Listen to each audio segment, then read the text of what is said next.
Alors, bonjour, chers participants et participantes. Je vous souhaite la bienvenue à notre événement très attendu sur les plans régionaux des milieux humides et hydriques. Quelques petites consignes. Vous êtes rentrés par la porte principale. Il y a une autre porte à ma gauche. Ainsi que je voudrais vous demander de fermer vos cellulaires en respect aux conférenciers. S'il vous plaît. Alors, je me présente, Claire Michaud. Je suis membre du comité organisateur du forum et je suis aussi directrice de l'Association des gestionnaires régionaux. Oui, je me souviens même plus de mon titre, c'est bon? D'accord. Aïe, aïe, aïe. Alors, je suis directrice de l'Association des gestionnaires régionaux des cours d'eau du Québec. Voilà. Alors, je m'adresse à vous ce matin car mes collègues organisateurs du forum m'ont désigné comme la personne qui porte le chapeau de maître de cérémonie. Alors, c'est donc moi qui ai le rôle de veiller à l'enchaînement des prises de parole et de vous donner certaines consignes pour le déroulement de la journée. Depuis le mois de septembre dernier, nous travaillons en concertation et en partenariat pour faire de ce rendez-vous un succès. Notre objectif est de vous offrir l'occasion de vous doter d'outils pour entreprendre ce nouveau mandat, d'élaborer et de mettre en œuvre les plans régionaux des milieux humides et hydriques. Nous espérons qu'au terme de ces 2 jours, on s'inclut, nous serons tous disposés à aller de l'avant. Avant de démarrer officiellement la journée au programme relativement dense, je tiens à vous remercier tous d'avoir répondu à cette invitation et j'espère que ce que nous avons préparé sera à la hauteur de vos attentes. Ce matin, nous avons l'honneur d'avoir avec nous M. le ministre de l'Environnement et de la lutte contre les changements climatiques, M. Benoît Charette, lequel a accepté notre invitation pour venir s'adresser à vous. Mais avant de lui laisser la parole pour officialiser l'ouverture du forum, j'invite un représentant des organismes impliqués dans le projet pour vous souhaiter la bienvenue.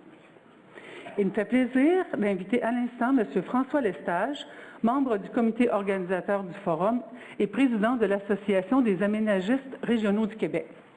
M. Lestage vous adressera un message de la part de l'ensemble des membres organisateurs du comité organisateur. François? Tu vas rester ici. Parfait. Merci Claire. Donc, Monsieur le ministre Benoît Charette, j'aimerais aussi saluer les représentants de la Fédération québécoise des municipalités et de l'Union des municipalités du Québec. Chères participantes, chers participants, au nom du comité organisateur, j'ai le plaisir de vous souhaiter la bienvenue à ce forum. Cette activité, j'en suis convaincu, nous permettra de mieux nous préparer à réaliser les premiers plans régionaux sur les milieux humides et hydriques. Le comité organisateur, formé des organismes ciblés par la loi 132 pour la réalisation de ces plans, a voulu vous offrir un programme varié. Je constate ce matin que vous avez été nombreux à répondre à notre invitation et ce, au-delà de nos espérances. J'aimerais saluer également ce matin les gens présents dans les différentes directions régionales du ministère de l'Environnement qui assistent via le web diffusion à cette première journée. J'ai la profonde conviction que les récentes collaborations et les franches discussions entre les représentants des MRC, des OBV, des CRE, des TCR et des représentants du ministère de l'Environnement au sein du comité organisateur de ce forum donneront des résultats tangibles vers la réalisation des premiers plans régionaux sur tout le territoire. J'ose croire que nous pourrons tous mettre en commun notre expertise et nos préoccupations respectives pour les milieux humides et hydriques en vue de la mise en œuvre des plans et que ce forum est le commencement d'une nouvelle ère de collaboration, de respect mutuel et d'ouverture sur les différentes réalités territoriales et organisationnelles. En terminant, j'aimerais remercier le ministère des Affaires municipales et de l'Habitation, le ministère de l'Environnement et de la lutte contre les changements climatiques, ainsi que la Fondation de la Faune du Québec pour leur contribution financière pour l'activité d'aujourd'hui et de demain. Enfin, je vous remercie de votre présence et je vous souhaite un très bon forum. Merci.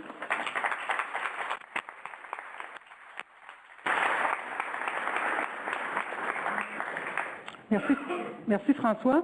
Et maintenant, sans plus tarder, je laisse la parole au ministre de l'Environnement et de la lutte contre les changements climatiques, M. Benoît Charette.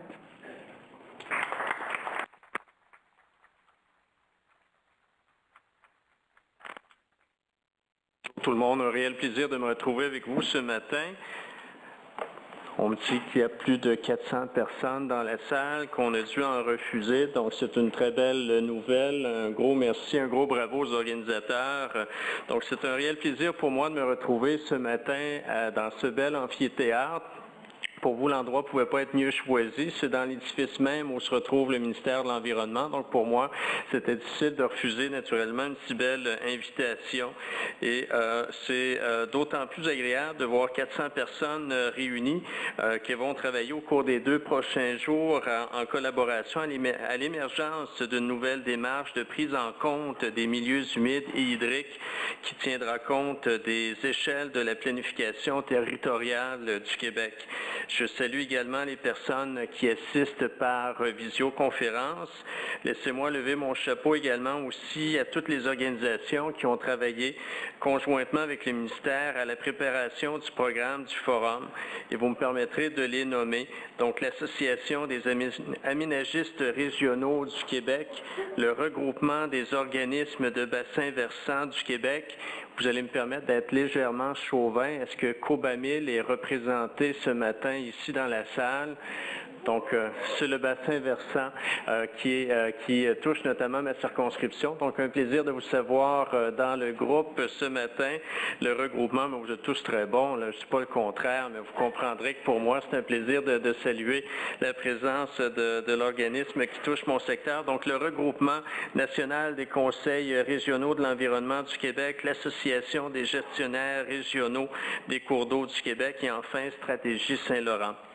Le ministère de l'Environnement et de la lutte au changement climatique se réjouit de contribuer à l'événement et de participer aux différentes sessions de travail qui se poursuivront demain. Il s'agit d'une étape déterminante de partage de l'information et de concertation qui permettra d'éclairer le travail des municipalités régionales de comté dans l'élaboration des premiers plans régionaux des milieux humides et hydriques. Les plans régionaux constituent, je le rappelle, un premier jalon de reconnaissance des fonctions écologiques importantes que jouent les milieux humides et hydriques à l'échelle des bassins versants, de même que dans la protection de la ressource en eau et des milieux qui y sont associés. En confiant ce mandat aux municipalités régionales de comté, le gouvernement du Québec a reconnu d'emblée leurs compétences dans ce domaine.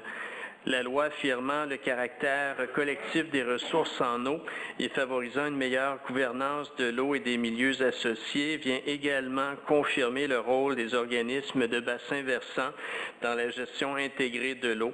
Elle prévoit que les MRC consultent les OBV afin de tenir compte de leurs préoccupations, comme elles le font avec les conseils régionaux de l'environnement et leurs MRC voisines qui partagent un même bassin versant.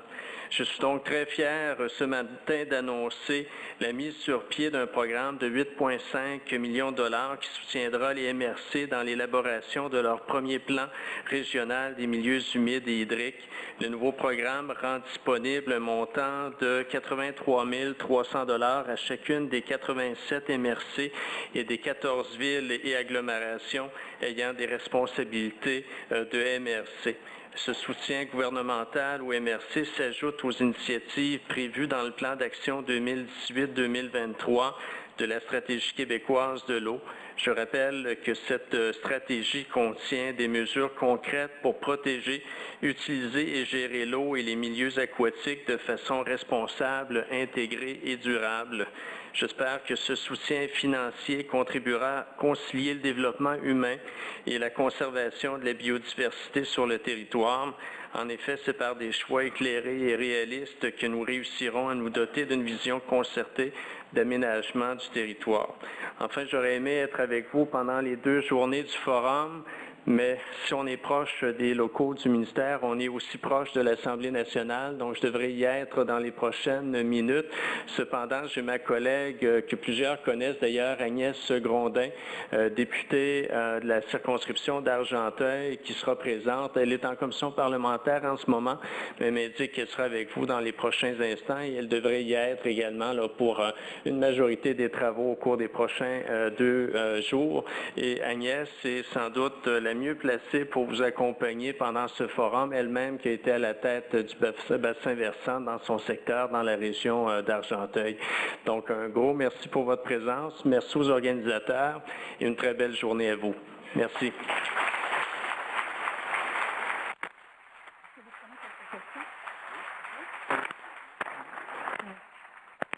Alors, merci beaucoup, Monsieur le ministre.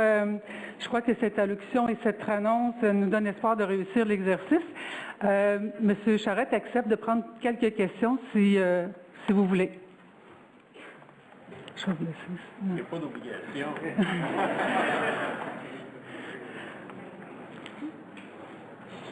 Sinon, vous dire que c'est une première rencontre, que ce forum d'échange pour vous, mais dites-vous qu'au niveau du ministère, on a la ferme intention de poursuivre et d'élaborer davantage un partenariat avec chacune et chacun d'entre vous. Donc, on aura assurément l'occasion de se reprendre.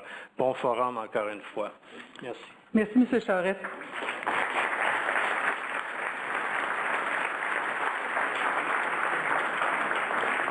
Alors, je vais laisser quelques minutes aux gens qui viennent d'arriver de prendre place avec nous. Il reste encore quelques places. Donc, normalement, on a assez de place pour tout le monde. Alors, poursuivons. La première journée du forum, plus stratégique pour l'élaboration des plans régionaux, précédera celle plus technique avec des ateliers sur des thèmes précis dont vous avez eu l'occasion de choisir lors de votre inscription.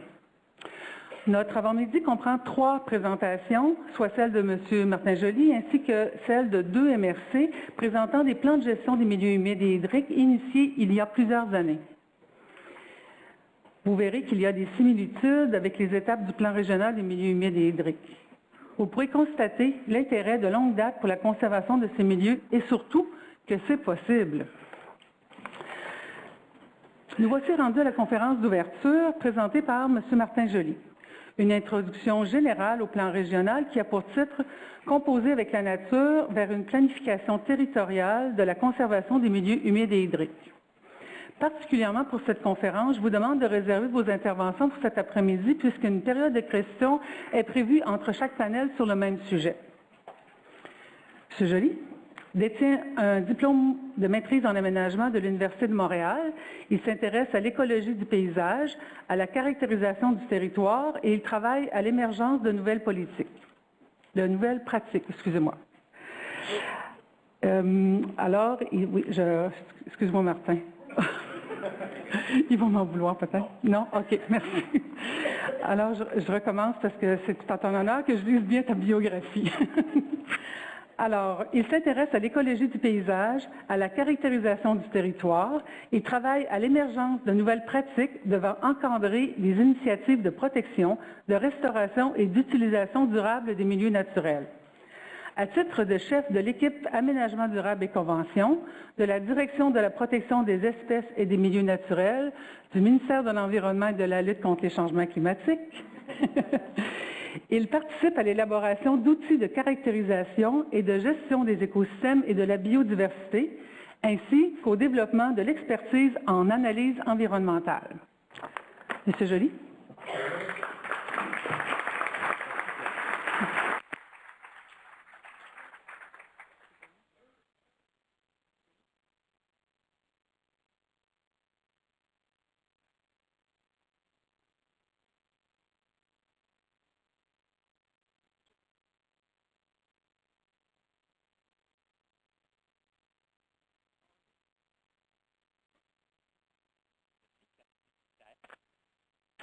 Bonjour à tous.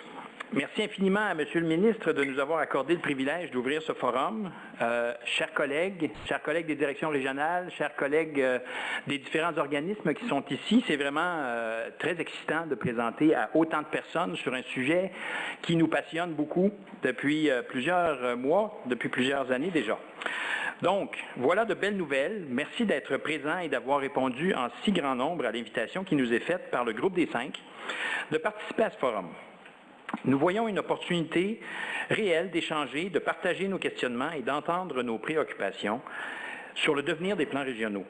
Nous espérons vivement que les présentations, les échanges, les discussions des 2 prochaines journées permettent d'entendre la réflexion de tous les acteurs sur les défis, les opportunités et les contraintes que pose l'élaboration de ces nouveaux plans par les MRC. Nous sommes aujourd'hui à la convergence du développement des plans régionaux. Et ça a changé. Ainsi que d'une partie essentielle de la mise en œuvre de la LCMHH. Bien que certains applaudissent cette opportunité, d'autres se questionnent. Pourquoi un autre plan? En plus des schémas d'aménagement, des plans de gestion des matières résiduelles, des plans de couverture de risque, des PIR, des IRT, des PDZA, etc. Encore un plan. Ces questionnements sont bien sûr légitimes. J'y réponds en précisant que les plans régionaux seront un outil unique qui comporte ces différences. Il n'est absolument pas question de dédoubler les instruments existants ou le rôle des MRC dans la confection de leur schéma d'aménagement. C'est plutôt une occasion de faire concrètement le pont entre une gestion intégrée et concertée des ressources en eau et la planification de l'aménagement du territoire. Plusieurs estiment également que c'est une opportunité de mieux considérer la conservation des milieux naturels, de la biodiversité et des paysages. À preuve, la vaste majorité des initiatives de plans de conservation existantes abondent en ce sens. Certaines questions portent sur l'effet de cet exercice sur le développement économique. Il est toutefois admis qu'une diminution des services écologiques offerts par ces milieux génère des coûts qui, tôt ou tard, doivent être assumés par l'ensemble de la société. À long terme, ces coûts sont souvent plus élevés que les gains obtenus par la conversion de l'écosystème.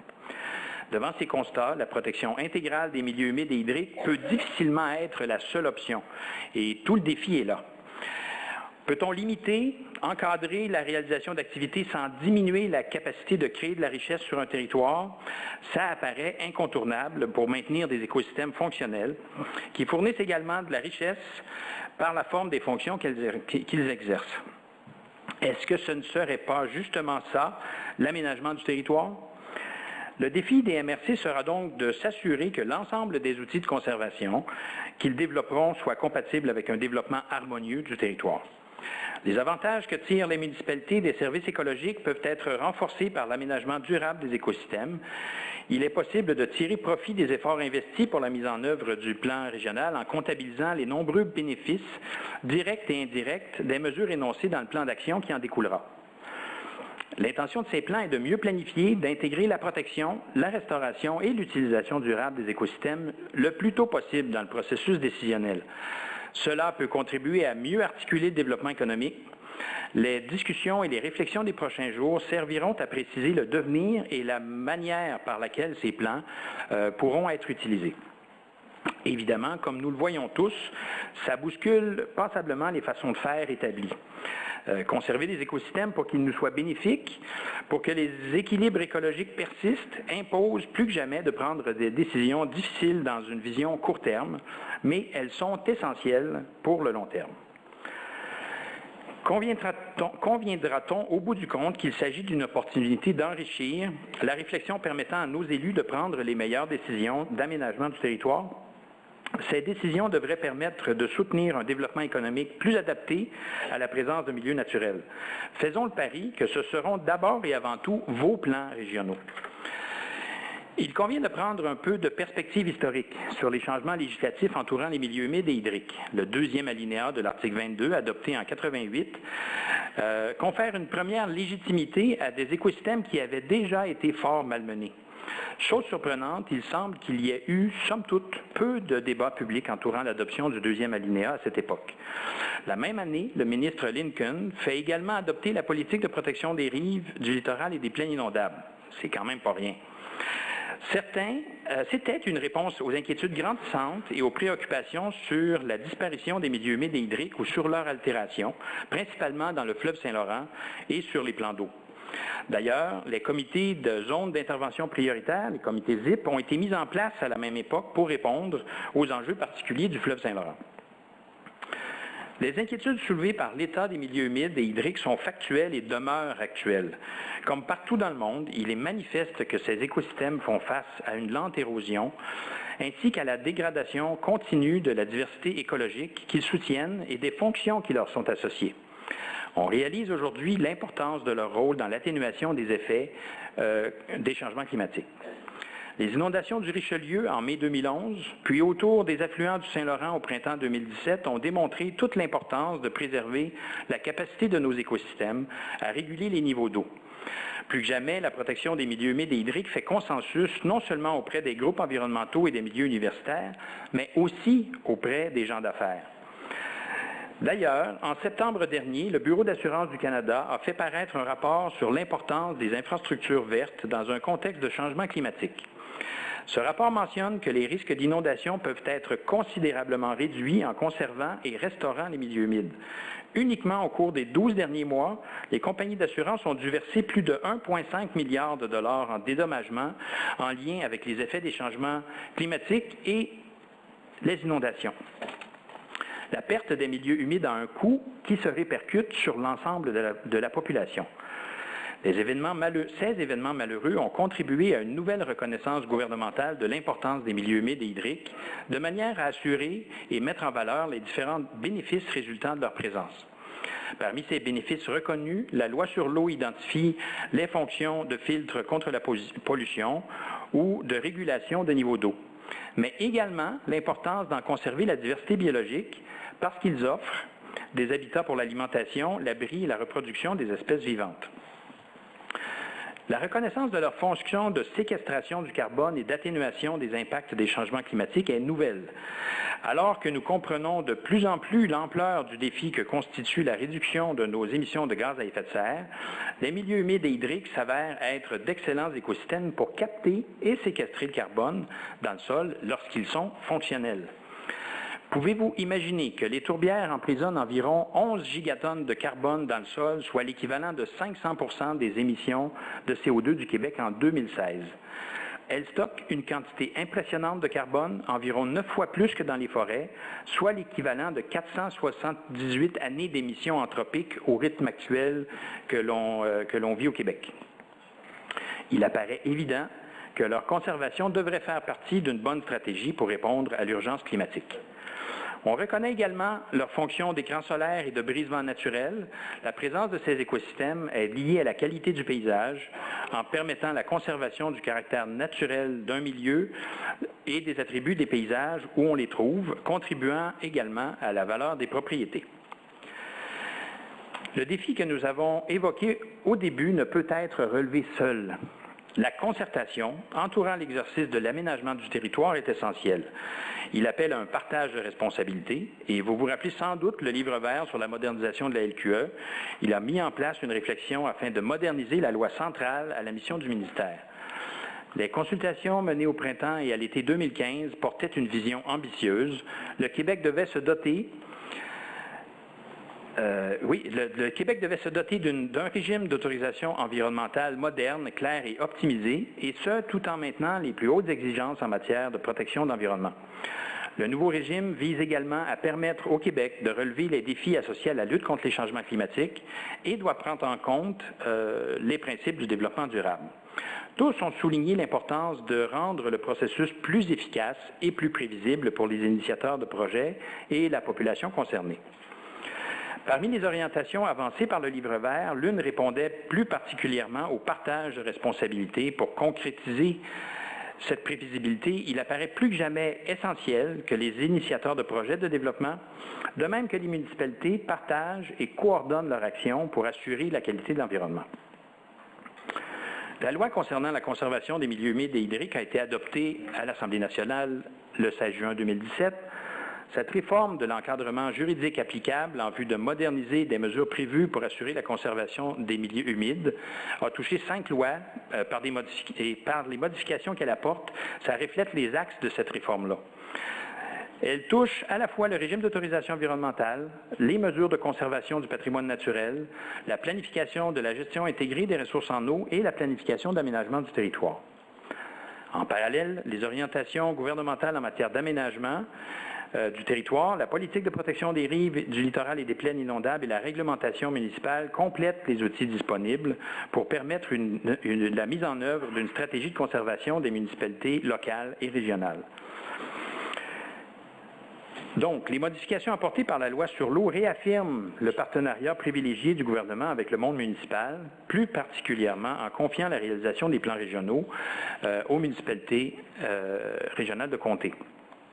Ces plans ont pour principal objectif d'éclairer les décisions d'aménagement du territoire le plus en amont possible du développement économique. Le plan régional constitue un outil de planification des actions pour la conservation et le développement harmonieux du territoire. Il détermine les moyens à prendre afin de préserver leurs caractéristiques naturelles intrinsèques, mais aussi de les mettre en valeur et de pérenniser les différents bénéfices qu'ils rendent à la collectivité. Les MRC sont le mieux placés pour le faire. Le projet de plan régional des milieux humides et hydriques doit être soumis au ministre pour approbation.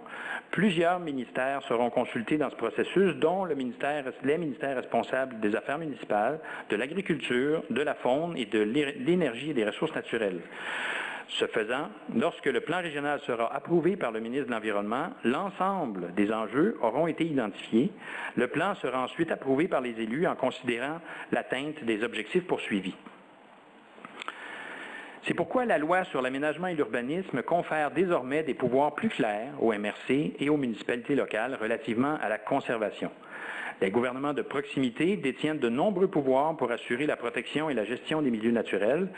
Elles sont bien positionnées pour adopter des orientations, des objectifs et des mesures cohérentes et adaptées à leur contexte.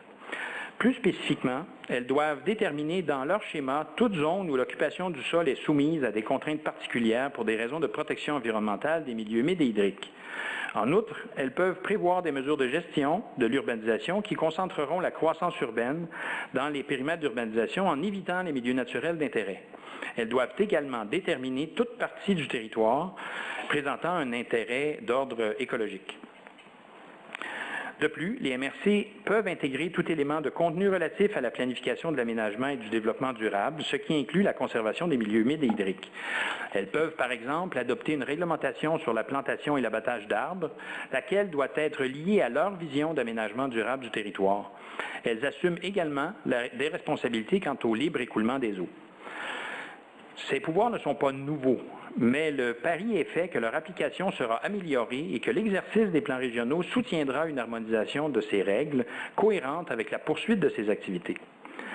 Dans leur plan d'urbanisme, les municipalités locales peuvent, quant à elles, prévoir des orientations d'aménagement, des affectations du sol et un concept d'organisation spatiale ayant pour effet de conserver les milieux humides et hydriques. Depuis 2017, elles peuvent également introduire tout élément de contenu visant à favoriser un urbanisme durable qui peut certainement porter une attention particulière aux milieux humides et hydriques.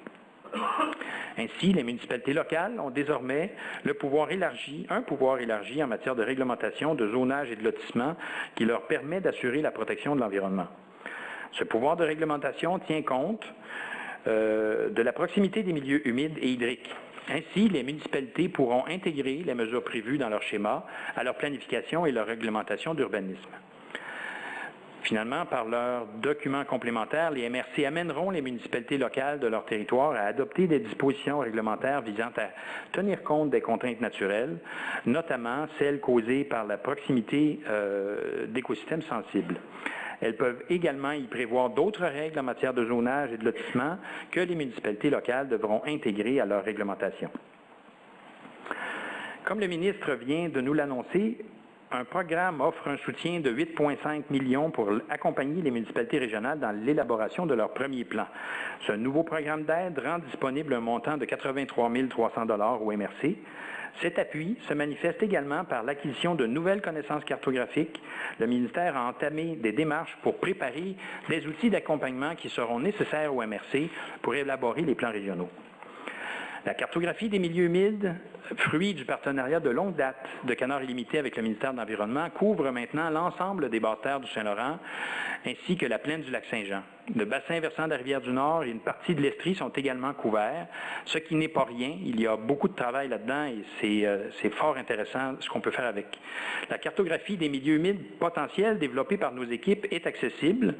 Les mises à jour seront disponibles sous peu et ces connaissances seront en quelque sorte la matière première de plusieurs portraits et diagnostics.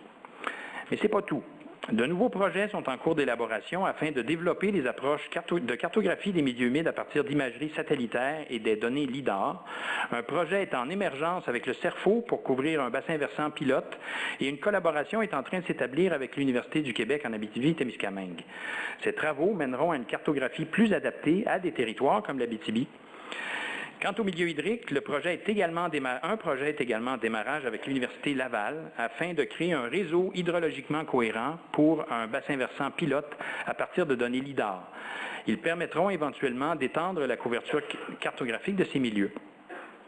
Le fleuve Saint-Laurent pose ses défis particuliers. Pour combler des besoins de connaissances, des mandats ont été confiés à l'Université Laval et au consortium Ouranos pour l'acquisition de données sur la caractérisation des berges, la cartographie des zones inondables qui considèrent l'impact des changements climatiques. Une somme a également été réservée pour l'étude d'enjeux définis en collaboration avec les intervenants du milieu.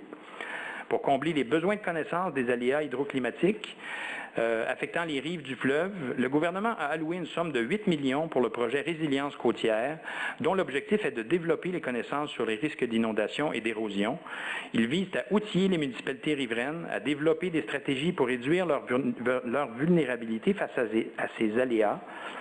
Des mandats ont été octroyés à l'UQAR, l'Université du Québec à Rimouski, pour les volets maritimes et à l'Université Laval pour le volet fluvial. La cartographie et la caractérisation complète des types de côtes et des unités hydrosédimentaires sera graduellement disponible. La révision des zones vulnérables aux inondations le long du fleuve en climat actuel et futur est réalisée par la Direction de l'expertise hydrique du MELS. Ces mandats contribueront à soutenir l'élaboration des plans régionaux des MRC riveraines du fleuve. Enfin, l'Atlas des territoires d'intérêt du plan d'action Saint-Laurent a rendu public en octobre dernier des résultats importants sur les méthodes développées et par les milieux qui ont été identifiés. Ces milieux pourront être considérés dans la démarche des plans régionaux et les liens vers ces nouvelles connaissances sont disponibles sur la page Internet dédiée aux plans régionaux sur le site Web du ministère de l'Environnement. Une version finale des résultats de l'Atlas du rapport méthodologique sera disponible le printemps prochain. Bon, maintenant qu'on a des ressources, que la connaissance s'améliore, qu'est-ce que c'est un plan régional? On est pas mal là aujourd'hui pour parler de tout ça. Concrètement, à quoi ça sert? Qu'est-ce qu'on peut y gagner? Si on saisit cette opportunité, le plan régional peut répondre à plusieurs besoins, comme la prévisibilité, la cohérence des modifications réglementaires, la planification des réinvestissements en restauration. La loi sur l'eau précise qu'un plan régional doit respecter 3 principes. Favoriser l'atteinte de l'eau pertinente, assurer une gestion cohérente par bassin versant et tenir compte des enjeux liés au changement climatique. Il convient de les rappeler et il nous apparaît important que ces principes fassent l'objet d'un certain consensus. Nous avons entendu peu de critiques, sauf pour l'eau pertinente, qui amène à se poser beaucoup de questions. Le gouvernement s'est fixé donc un objectif d'eau pertinente de milieu humide et hydrique sur le territoire du Québec et l'a inscrit dans le préambule de la loi sur l'eau. La possibilité de désigner un milieu par un plan en vertu de la LCPN, la création du programme dédié à la restauration, les plans régionaux, la reddition de comptes prévue dans 10 ans ont tous été prévus pour favoriser l'atteinte de cet objectif. L'équivalence entre les milieux atteints et restaurés sera évaluée dans le bilan. C'est un projet ambitieux et forcément, ça pose parfois des choix difficiles. Afin de prendre les bons choix pour résoudre d'éventuels conflits, les MRC sont des partenaires déterminants dans l'atteinte de cet objectif. Pour sa part, le gouvernement s'est engagé à rendre compte des pertes de milieux humides et hydriques résultant du régime d'autorisation et sur la restauration ou la création de milieux pour équilibrer ces pertes. Donc, en 2026, il aura à démontrer l'efficacité des mesures mises en place dans un bilan que le ministre déposera à l'Assemblée nationale. Ce principe vise à équilibrer les pertes et les gains écologiques en termes de superficie, de fonctions écologiques et de biodiversité. Il incite à une meilleure conception des projets dès le départ. À cet égard, la planification intégrée du territoire est sans contredit l'étape la plus importante. Il est attendu que le plan régional respecte un équilibre entre les pertes potentielles appréhendées en termes de superficie et de fonction écologique et les possibilités de restauration et de création de milieux sur le territoire. Dans son plan régional, la MRC est invitée à présenter son contexte d'aménagement en vue d'identifier les projets susceptibles d'être réalisés ou non. Elle précise ses intentions de conservation en identifiant notamment les milieux d'intérêt pour la protection, la restauration et la création, et ceux qui pourraient faire l'objet d'une utilisation durable. Le plan régional reflètera les priorités de développement de la MRC par l'ensemble des milieux identifiés ou non pour la conservation et elle gagnera à prendre en considération le potentiel et les contraintes environnementales des zones vouées au développement. Ainsi, dès leur conception, les projets qui viseront ces secteurs devront le plus possible tenir compte de la présence des milieux naturels. Ceux-ci représentent un atout indéniable et ils peuvent même contribuer à l'attractivité des projets.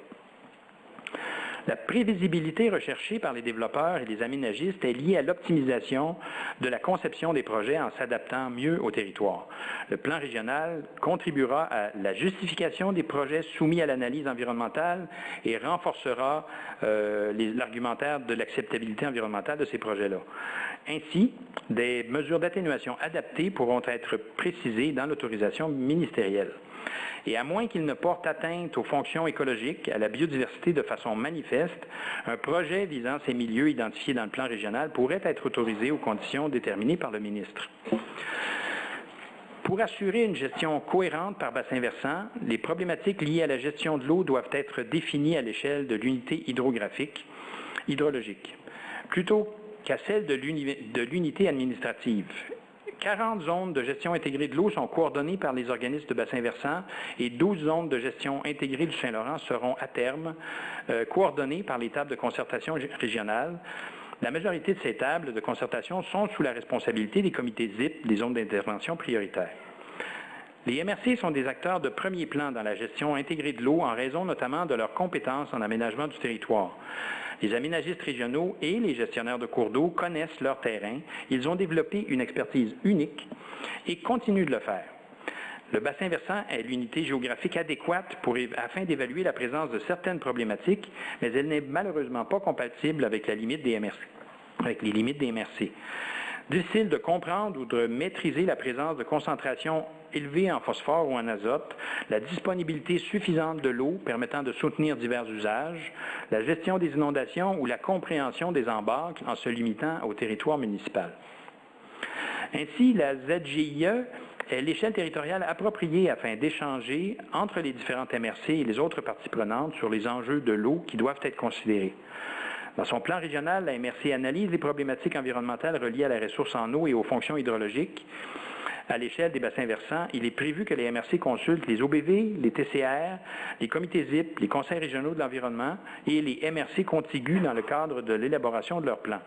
Elles doivent tenir compte de leurs préoccupations. La MRC tire profit des éléments contenus dans le PDE et les PGIR. De plus, un partage d'informations est encouragé afin d'optimiser l'utilisation des données recueillies, d'élaborer une vision de l'aménagement du territoire et de faire face efficacement aux enjeux de conservation. À l'échelle d'un bassin versant, la concertation OBV, MRC, TCR/ZIP continue un atout qui permettra de relever ce défi. C'est par leur rapport en connaissance que ces organismes peuvent contribuer à l'exercice, certainement. Finalement, tenir compte des enjeux liés au changement climatique. Les impacts des changements climatiques varient grandement d'une région à l'autre. Un aménagement harmonieux du territoire soutient une plus grande adaptation à l'impact de ces changements et selon la forme qu'elles prennent, les interventions peuvent contribuer à limiter les répercussions appréhendées ou au contraire à les amplifier. Les municipalités ont plusieurs avantages à adapter leur planification au changement climatique. Ce type de planification permettra d'améliorer la sécurité des personnes et des biens, améliorera les conditions de vie des citoyens et enfin, rehaussera la protection face aux impacts causés par le climat présent et futur.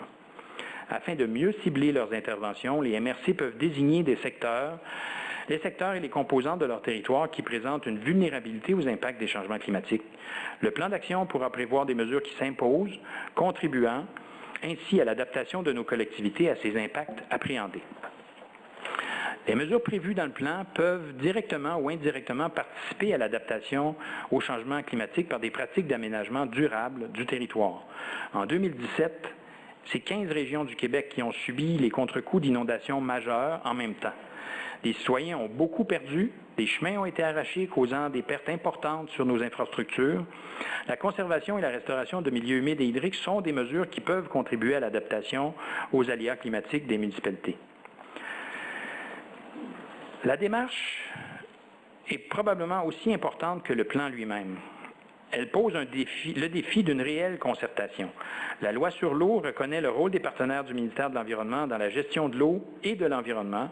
Ils contribuent par des approches souvent complémentaires à établir des objectifs en matière de conservation. Ces partenaires organisent des tables de concertation dynamiques auxquelles se joignent les MRC et les acteurs de l'eau. Ils introduisent une réflexion stratégique sur l'état de la ressource en eau et des milieux qui leur sont associés. Leur action contribue à renforcer la cohérence et l'acuité des mesures de conservation et de gestion. Évidemment, c'est un guide évolutif. Le forum est là pour qu'on envisage ensemble la mise en œuvre de tout ça. Beaucoup de questions restent à éclaircir et plusieurs trouveront leur réponse au cours des 2 prochains jours. Le guide proposé en juin dernier se veut évolutif. Les panels de cet après-midi revisiteront la démarche proposée par le guide d'élaboration. Enfin, et surtout, les organisateurs du forum vous ont interpellé pour obtenir vos questions et commentaires. Nous espérons trouver plusieurs réponses ensemble et une liste de questions avec des éléments de réponse sera partagée après le forum. Pour conclure et laisser la place aux échanges, je tiens à remercier le comité organisateur qui a vraiment travaillé très, très fort pour rendre cet événement le plus dynamique et le plus constructif possible. Un immense merci également à tous les conférenciers et participants des panels. Vous avez répondu avec enthousiasme à l'invitation qui vous a été faite de nous partager votre point de vue. La réalisation des plans régionaux ne sera possible que si nous identifions ensemble les façons de faire, en concertation avec de multiples acteurs. Je serai disponible pour répondre aux questions durant la pause. On a toute la journée d'aujourd'hui et de demain pour répondre aux multiples questions. Mes coéquipiers sont extraordinaires. Nous sommes animés du désir de trouver, comme vous, les meilleures solutions. Ils seront présents dans tous les ateliers pour entendre vos préoccupations et vos bonnes idées. Nous vous revenons avec une liste de réponses aux questions la plus exhaustive possible. Merci sincèrement d'être présents pour ces belles journées de réflexion et bon forum.